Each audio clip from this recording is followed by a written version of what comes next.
SAGES Stories.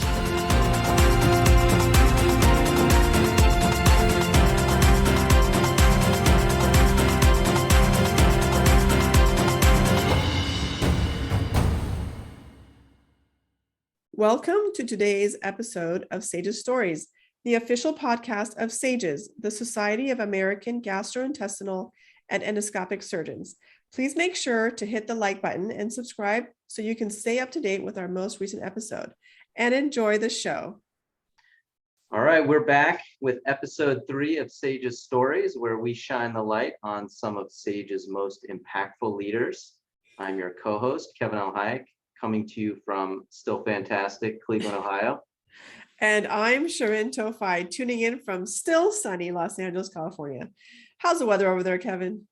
I think the leaves may not be green anymore. I don't know. No, they're changing. I mean, we're at around 72 degrees, so I'm pulling out my sweatshirts and sweaters. It's getting kind of chilly. Oh, very funny, very funny. But believe it or not, this is actually my favorite time of the year in Ohio. We're still hanging on to some nicer temps during the day, nice cool breeze at night.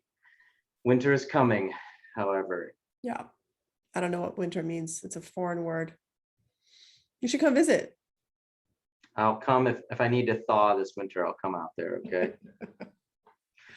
All right, well, enough of that. Let's get this show started. Today we are blessed to spend some time hearing from Dr. Aurora Pryor, or Rory, as most of us affectionately call her. She is well known to our SAGES audience and has served as in many leadership capacities, including most recently as the president of our society from 2019 to 2020. Rory is currently professor in chief of bariatric foregut and advanced gastrointestinal surgery, as well as the vice chair for clinical affairs at Stony Brook University Department of Surgery in New York State. Thank you, Rory. Thanks. I'm really excited to be here with you guys. And while you have many titles listed on your CV, I think there's one she left out that I'd actually like to share with our listeners before we hear from her. She knows where this is going, but this story starts with the time I met Rory in 2011 during the minimally invasive surgery fellows course in Sedona, Arizona. Now, this was the illustrious and, dare I say, the best MIS class of 2012, which includes some notorious sagers like Eric Pauli, Dana Tellum. Oh, so she was busy cranking out papers, and I think she missed the course. J.B. Bittner, Ross Goldberg, many others, but Rory was one of the faculty along with a star-studded crew, including Patricia Turner, Todd Henneford, Nin Nguyen, Adrian Park. So it was just jam-packed. Where was I? Why was I not invited? Yeah, I feel like I missed out. So after days filled with faculty sharing their wisdom and knowledge to the newest members of the field, we would gather at the game room, filled with video games, foosball, ping pong. Well, anyway, one night we had a famous Wii Boxing tournament, and I was on my way. I was just cruising through my bracket, and I ran into Rory in the semifinals. And I thought, oh man, I'm all set for this finals match against our newly minted executive director of the American College of Surgeons, Patricia Turner. Yep. But boy, was I wrong. I thought I was pretty good at video games, but I was humbled that night, and Rory went on to become the undisputed Wii Boxing champion of the MIS fellows course in 2011. So, wow. Fun times, definitely a great story that everyone should know about Rory, and we are just so thrilled for you to join us tonight. I'm just so glad it was a video game. If it was in real life, I would have lost badly. So Rory, you may have to explain what a Wii is. I don't know that the millennials may not know what a Wii is. WII. Yeah, it was one of the early interactive video games where you didn't actually have to use a controller except something in your hand. So we were actually boxing with the controllers in either hand. Oh my so gosh, she reality. lit it up. Yeah. I thought, man, I'm on my way to the finals. I was not. And Kevin was very hurt, but it was really fun. I mean, the competitiveness was oozing out of that room. I mean, we all wanted to win so bad at everything. We're all surgeons. What do you expect? Yeah, Yeah, this is great. true. This is true. Well, that's a great story. I wish, I'm really hopeful that we'll have even more fun stories, because I love Sages Stories, our podcast. If the whole goal is to learn everyone's stories, I'm a huge fan of yours, Rory. I think you already know that. Um, so I would love to hear your story. I'm sure you have a lot of awesome stories to share as a Sages surgeon leader, and just kind of your journey so far. So maybe you can start, just briefly let us know, like, where'd you grow up? How'd you get to where you are? You're in New York now. So you've had quite a journey from, birth to now. Well, so I grew up in Ann Arbor, Michigan, and I spent my childhood there. Went to California a fair amount because my mom's whole family's from there. So that was a frequent visit for us, Shirin. So your home state was one of my favorite destinations as a child. But I went to Duke for undergrad, partially to get away from my family and just go somewhere different. We had a great in-state school with Michigan, but I wanted to try something new. And when I went down to Duke, Duke was doing great in basketball. I actually got to stay on campus, met the people there, and I was like, this is where I want to be. So I applied early decision. And obviously that was a good decision for me because I stayed at Duke for undergrad, med school, residency, fellowship, and then my first faculty position. So I am very Duke blue. Had my 2 children while I was at Duke. I was actually the first woman resident to have a baby at Duke. So that was something I was a little groundbreaking in. Well, Duke was, I remember Duke during your generation. Didn't you have like 110% divorce rate or something like that? So those were the rumors, and they were probably true before I started there. And it wasn't me that was the transition. It was just the transition in the times. I think it got a little kinder and gentler, and really people tried to support each other. But it definitely, I was the 10th woman to finish because I was 3rd in my class alphabetically. There were not a lot of us historically. And so it was breaking in to kind of get that tradition changed and be supportive. But they were pretty supportive to me the whole way through. And I really enjoyed my time there. Right. But then I left Duke in 2011, came up to Stony Brook. That was a good challenge for me. I wanted to go lead something different and build something from the ground up. So I got to build the bariatric foregut minimally invasive program here. I really essentially got to hire my whole division, which has been a lot of fun. Wow. Good ideas on hiring people, hire people you like, because you spend a lot of time with your coworkers. So I've really built a really great faculty that gets along with each other, and that's been a huge pleasure for me here. They're very lucky to have you. Yeah. So you mentioned your children. Tell us a little bit about your family. So I met my husband actually as an undergrad at Duke.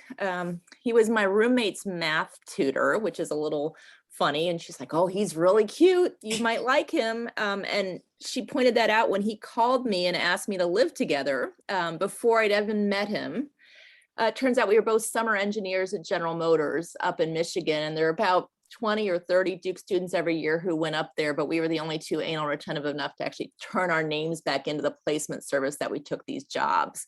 So he called up to find a roommate, and I was the only other person. So if there had been a guy, he would have never called me, but turns out, there you go, fate happens.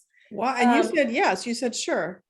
Well, I said, I'm living with my parents, but you can come stay in my brother's room until you can find a place to stay. Well, okay. Yeah. And then we found out we were both sailors, went sailing, and he actually raced on our boat with us that summer, and we started dating, and the rest is history. But I had a great time. I worked for Corvette Electrical, which at GM. So I got to actually drive the ZR1 when that was coming out, and got to do fuel economy testing because they expected a woman to be very cautious in her driving. I was supposed to do it for 3 weeks, and I got to do it for 1.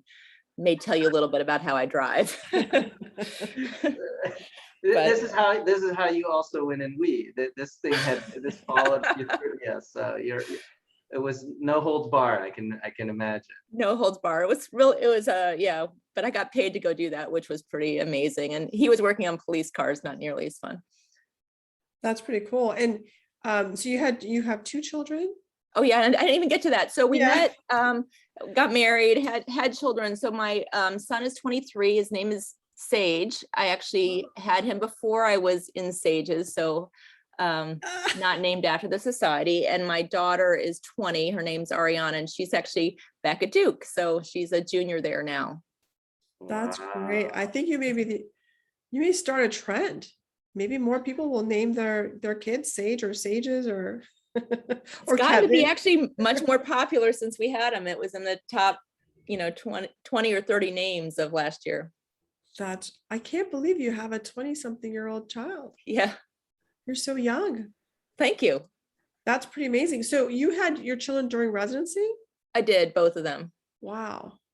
And did you do this generation, they're very good about, giving time off for the residents and so on. But when I was a resident, I remember my co-residents, they literally worked and were on call until they went into labor and came back shortly. So what was your experience?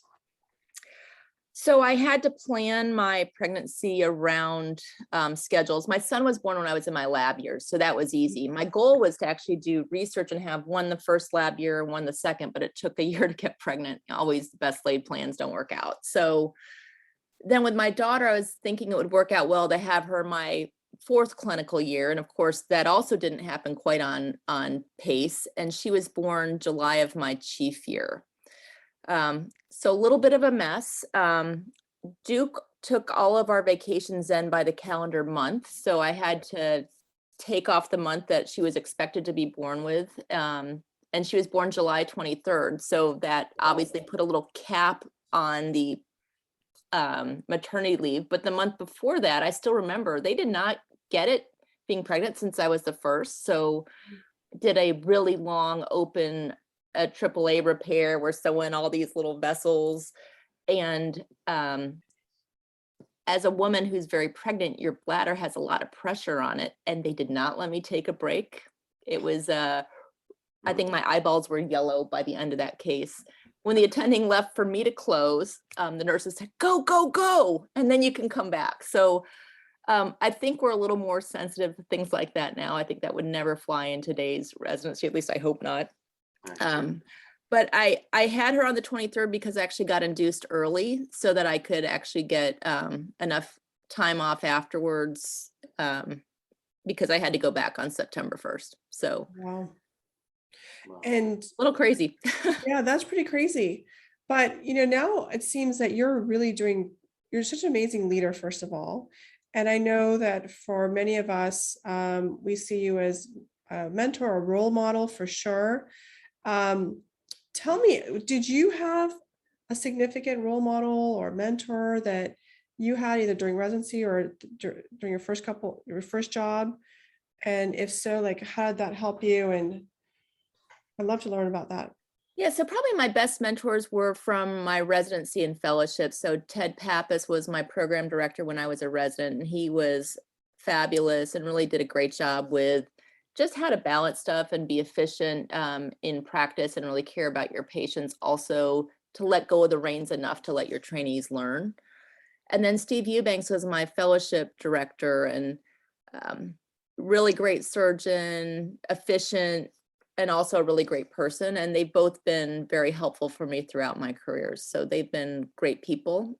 And then when I started at Duke, I worked with John Grant, who was a bariatric surgeon who wasn't really well known nationally. He actually kind of grew up through the Duke system, used to do nutrition and self-taught himself minimally invasive surgery by starting to do G-tubes and then learning, and really very methodical. And I think actually a lot of how I operate actually comes from him, where it's a system and there's steps and this is how you do it. And it actually makes it pretty easy to teach when things come in a very straightforward fashion. So I think the three of them shaped me.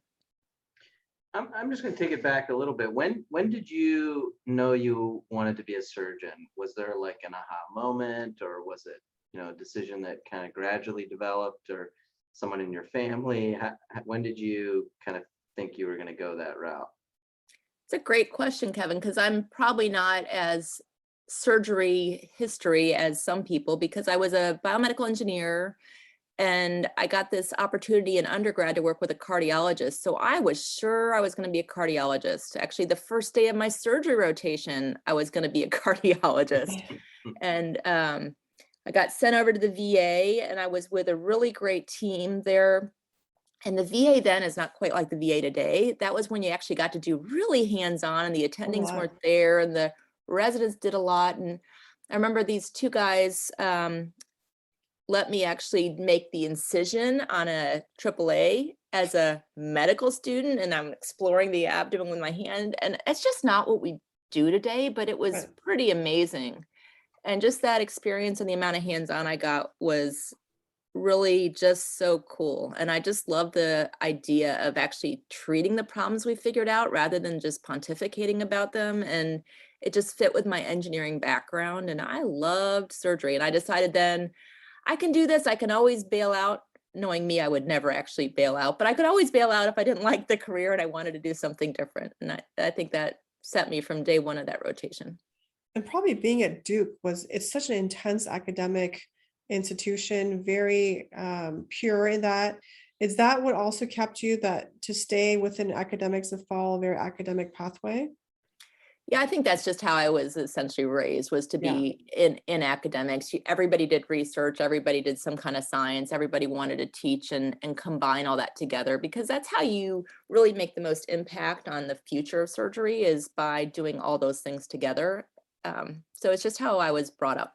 And did you feel that being an engineer helped you in medical school, or did it have any positive or negative consequence? Because there's this whole idea of like, are engineers better in medicine and surgery, or are like the fine arts people more?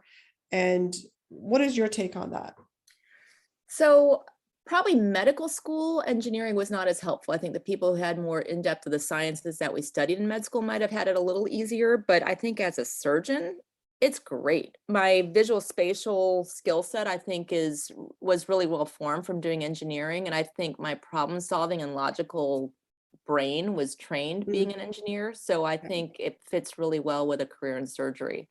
And then I've gotten to do some cool innovation stuff using my engineering with my surgical skill set. And that's been something fun for me to really try to make a difference. Yeah. Yeah, I mean, that was actually one of the things I was fascinated by during your first virtual SAGES presidential address, which was just amazing. And you talked a lot about innovation. What are some of the steps that you had to take to enter into kind of device innovation and some of the other realms in surgery? I know now that you have this background in driving ZR1s and pushing those to the limit, so I'm guessing that may have played a little bit of a role in it. But we're gonna see if we can put a link to that talk in the show notes. But man, it was amazing, and I guess I didn't know the depth of the innovation in your career, because you're just so skilled in the academics and the clinical side. But that's definitely been a huge part of your career too. Yeah, so I guess I got most involved in my first faculty year. So Steve Eubanks, who I mentioned was my fellowship director, had been doing some innovation stuff too. So he also has that innovation bug, likes to kind of push things to the next level. And he was involved with a company called Barosense. When he left Duke my first attending year, he came to me and said, we need somebody to fill in and be their surgeon point person for this company. Would you be willing to do it? And I'm like, of course, this is what I love to do. So I got to go with them, do device development, do the animal testing labs, and really kind of innovate this bariatric device. It ended up going really nowhere, but I got involved with the engineers and the people behind the scenes that were really trying to bring new products to market. From that same group of people who were sponsoring that device, somebody came to me and said, hey, I want to start a notes company. You know about this notes, this natural orbis surgery thing? And I'm like, well, yeah, let's do that. So we actually went and had a retreat up at one of the owner's houses, sat down over a weekend, said, how should we do a notes company? What can we bring to the market? And he was actually an interventional cardiologist. And we combined that with my laparoscopic surgery. And we said, well, how do you put these things together? What makes sense? And we came up with essentially something that could go down endoscopically, bend back, have instruments that went through sort of like cardiology catheter approach, but had end effectors more like laparoscopic instruments.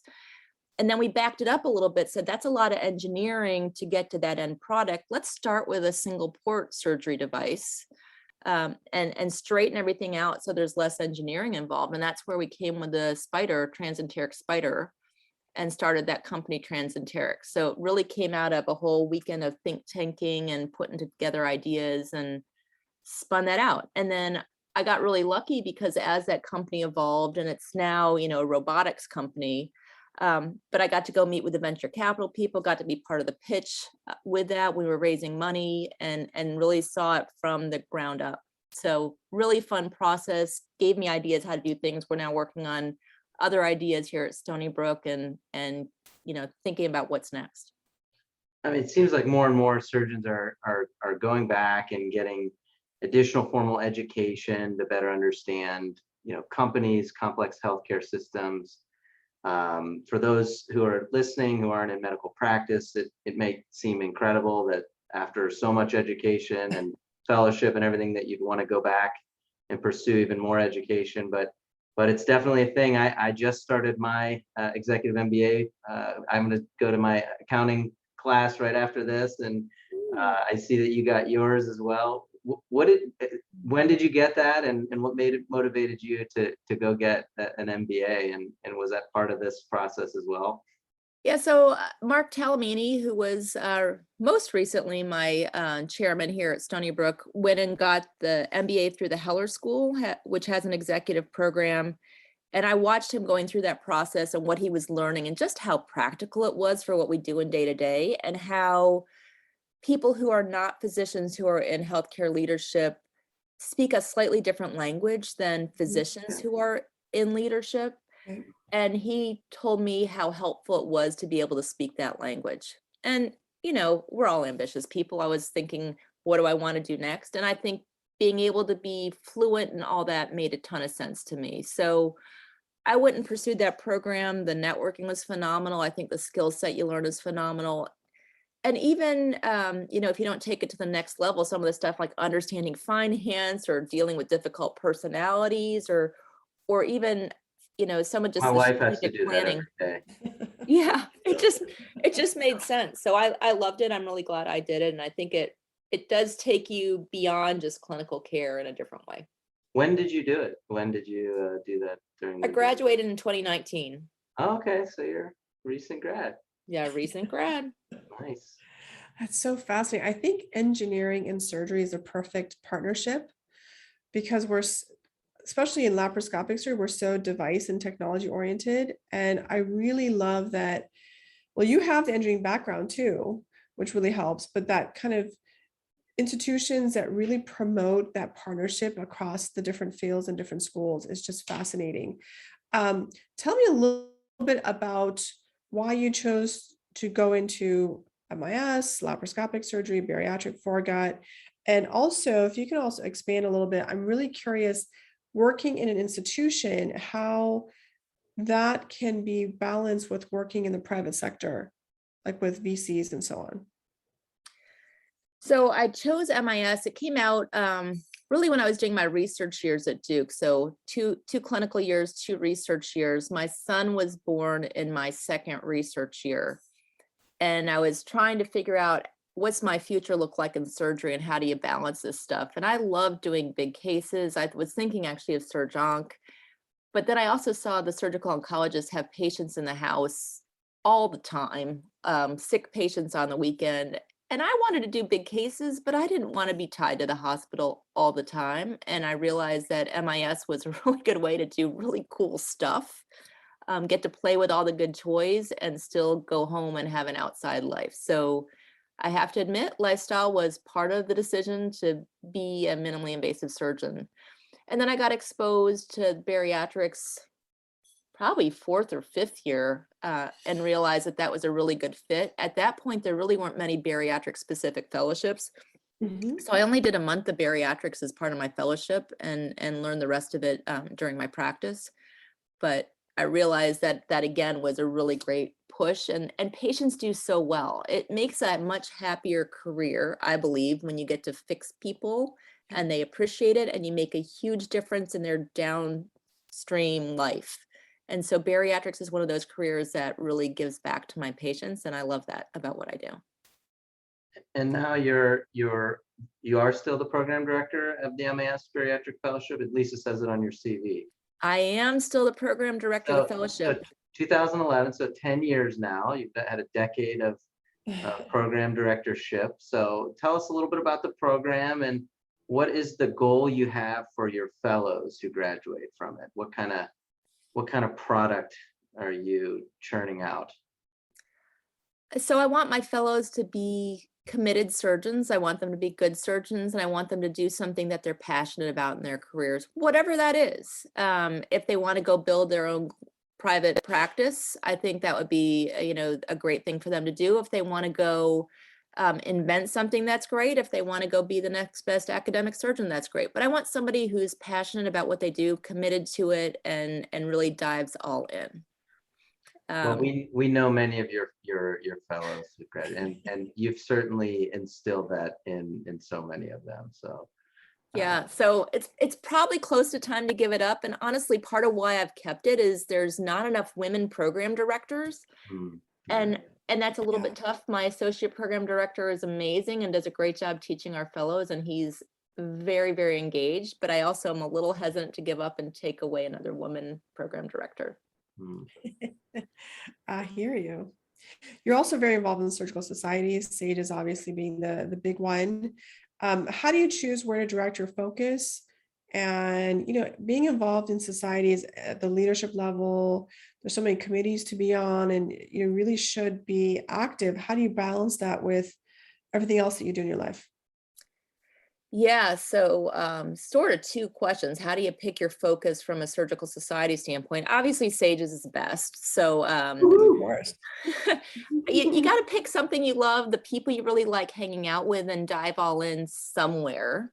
But most people do more than one society, and you kind of have to figure out where you want to go. So my other big investment has been ASMBS historically, and I've spent a lot of time with them on a leadership pathway. I've been on their executive committee.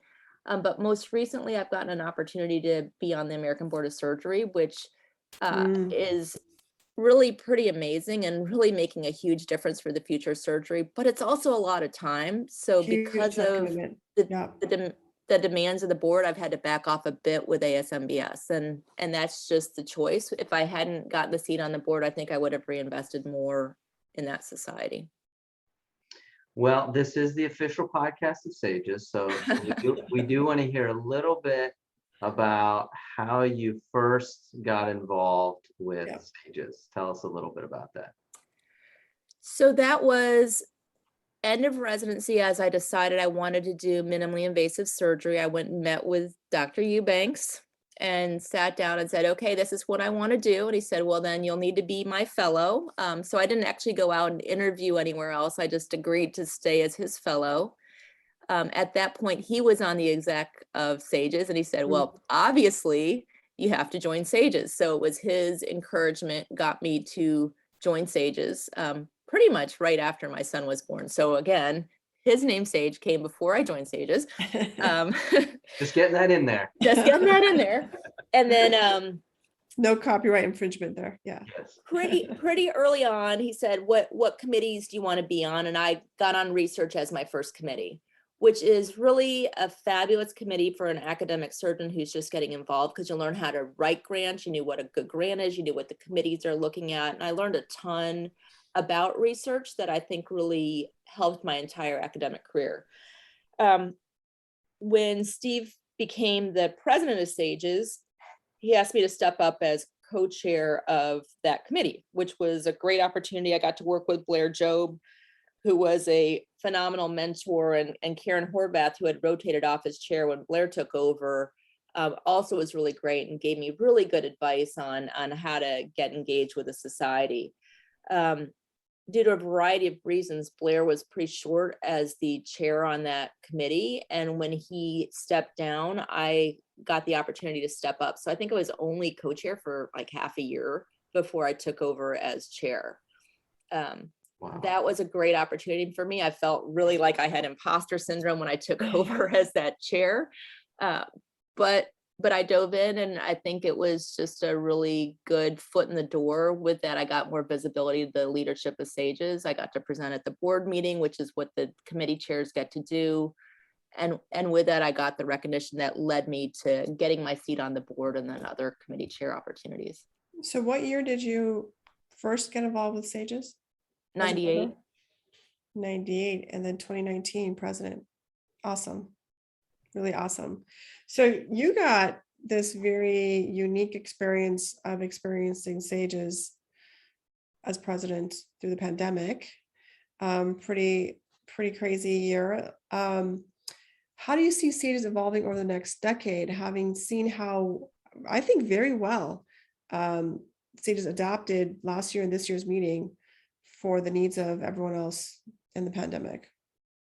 Yeah, I really think that over the last few years, we've shown how nimble we are as a society. So a lot of larger societies, and SAGES really is one now that we're 7,000 people, you would think get kind of mired down in bureaucracy or, you know, a lot of other steps that you have to take to get something approved. But we showed that you don't have to do that. And we pulled together some key groups of people who really want to dive in and get stuff done. And we get stuff done.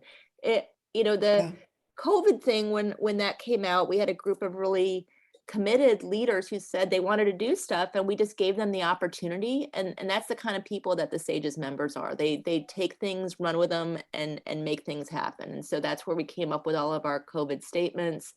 I think Horacio did a great job over the last year, taking that kind of the next level, figuring out what we needed, and really engaging in our virtual world, which was unfortunate that his presidency was virtual, but I think it pushed us also to really do a good job with that.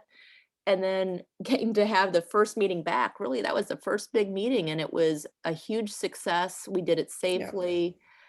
And that shows kind of where we can go. I think, you know, over the next 10 years, the upcoming leaders are all open-minded thinkers. And I think we're going to have some really cool things come in the fore, and we want to stay up on AI. I think with our video assessment, we're doing some really cool stuff, and just re-embracing new technology is who we are. That's the kind of people SAGES draws. And I think those are the kind of people that are going to be the cutting edge of surgery, literally.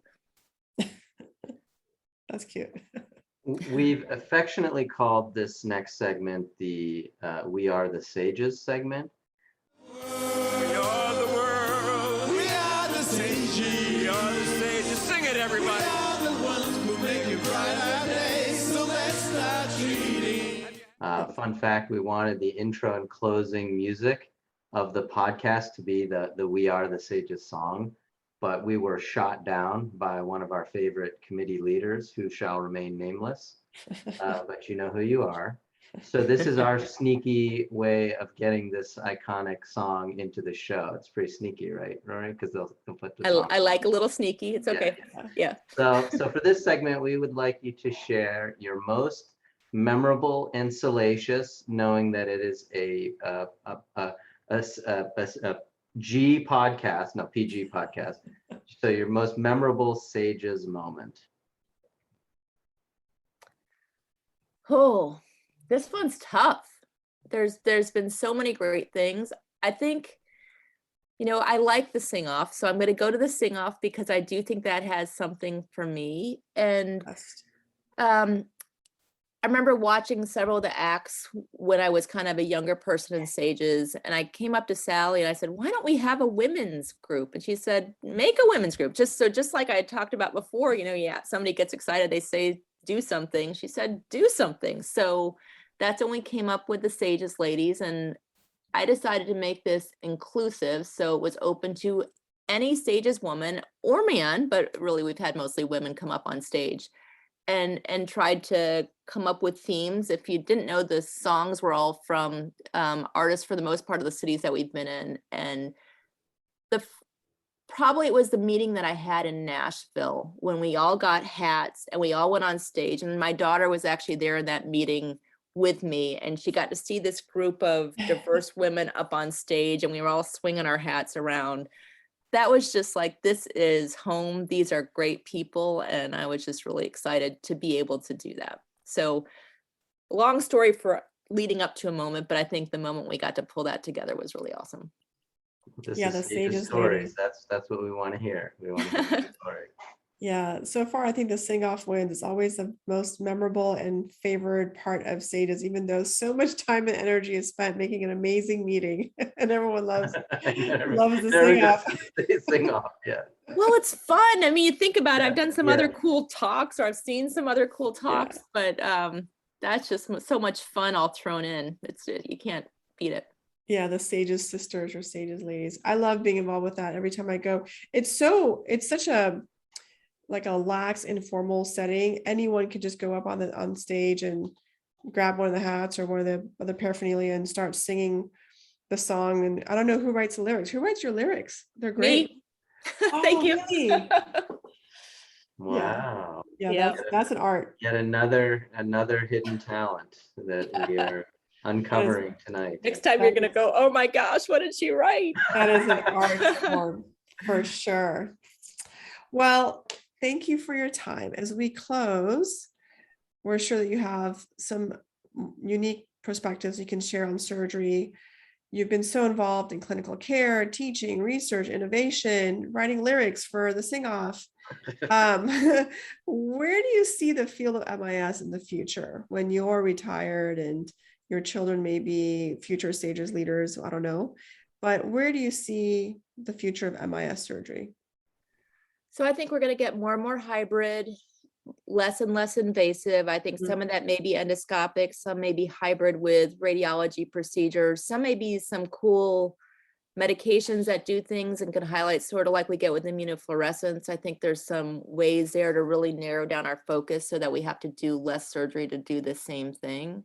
I think some combination of that, and probably some advanced robotics where we've got more reproducibility and anastomoses and things like that, not just a stapler, but a whole anastomosis.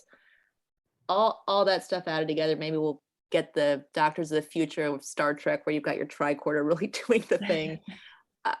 I'd love to see that, but that'll definitely be after I retire. So yeah, love it. Thank you so much. Well, thanks so much. It was a pleasure, and we look forward to seeing you again at the next SAGES meeting in Denver, March 16th to 19th, 2022. And until then, keep your head high with that title, that Wii title you have. So, yay! Thank you so much, Rory. That was fantastic. thanks, guys. Appreciate it. And that wraps up today's episode of SAGES Stories. You can view the show notes for additional information mentioned on the show. Also, please visit sages.org for membership information and for the most recent news from our society. Follow us on Twitter at @sages_updates. Make sure you hit the like button and subscribe so you don't miss any new episodes. Tune in again next time, and remember, you can't spell minimally invasive surgery without SAGES.